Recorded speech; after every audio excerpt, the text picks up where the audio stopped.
Bueno, y hasta aquí ya llevamos un montón de programas y estamos hablando de dones, dones, dones, y en realidad yo todavía no hablé de ningún don en particular, y el verdadero objetivo de esta serie es hablar de los dones en particular, y no lo hice todavía, pero tranquilos que ya nos vamos a meter en eso. ¿Cuáles son los dones? Bueno, aquí tengo que mencionar a dos autores claves en este tema. Hay más, hay dos que son muy importantes. Uno de ellos es Peter Wagner, quien falleció ya, y él empezó a trabajar y a difundir este tema hace eh, unos cuantos años, década del 70, empezó con eso, 70, 80 es cuando ya se puso mucho más en conocimiento en nuestras iglesias iberoamericanas. Y unos años después, Christian Schwarz, en Europa, él toma este tema y le da una nueva vuelta con un enfoque particular. Él desarrolla mucho el enfoque trinitario, Dios Padre, Dios Hijo, Dios Espíritu.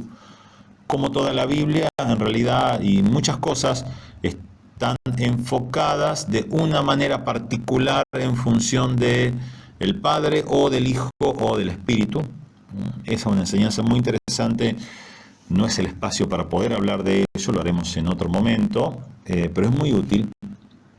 Entonces, en función de ese enfoque, Dios Padre, Dios Hijo, Dios Espíritu, hacemos una división de los dones. Y yo estoy tomando acá la división, la clasificación de dones que utiliza Christian Schwarz. Cuando hablamos de Dios Padre, hablamos de Dios Padre que se manifiesta a través de la creación. Cuando hablamos de Dios Hijo, a través de la redención, la Iglesia, y Dios Espíritu, la santificación, toda la dimensión espiritual. Le podemos poner tres colores, digamos, no para hacer una doctrina de los colores, sino para identificarlo: verde, rojo y azul, que de hecho son los colores de la luz blanca.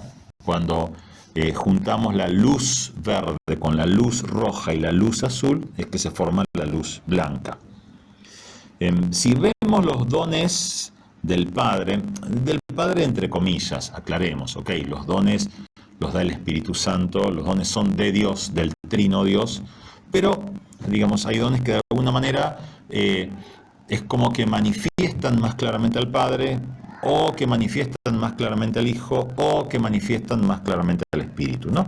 Entonces, si vemos los dones del Padre, entre comillas, son dones que están principalmente relacionados con la revelación de Dios en la creación. Justamente por eso a estos dones es más fácil encontrarlos fuera del contexto de la congregación. Y muchas veces estos dones no están muy a gusto vinculándose con las cuestiones propiamente congregacionales.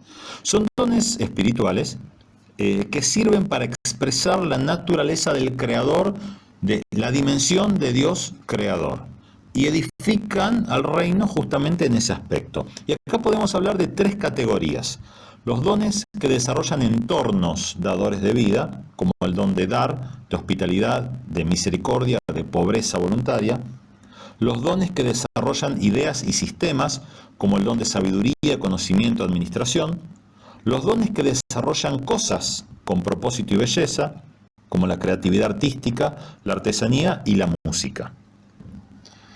Sin duda que todos estos dones pueden fluir perfectamente dentro del ámbito congregacional, pero también pueden fluir muy bien fuera del ámbito de las cuatro paredes de la congregación, y está muy bueno allí porque los podemos utilizar para llevar el reino en otros ámbitos. A ver, seamos claros, si me voy a parar de saco y corbata en una plaza a predicar, y no sé si me van a escuchar mucho, más probable puede ser que me ligue un par de tomatazos antes de que me escuchen.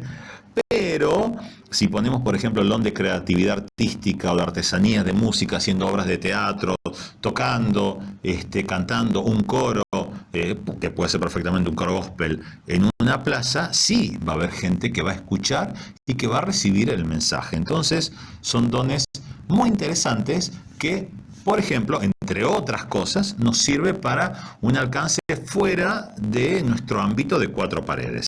Muy bien, hay dones que se vinculan directamente con el Hijo y con el Espíritu, pero los charlamos en el próximo encuentro.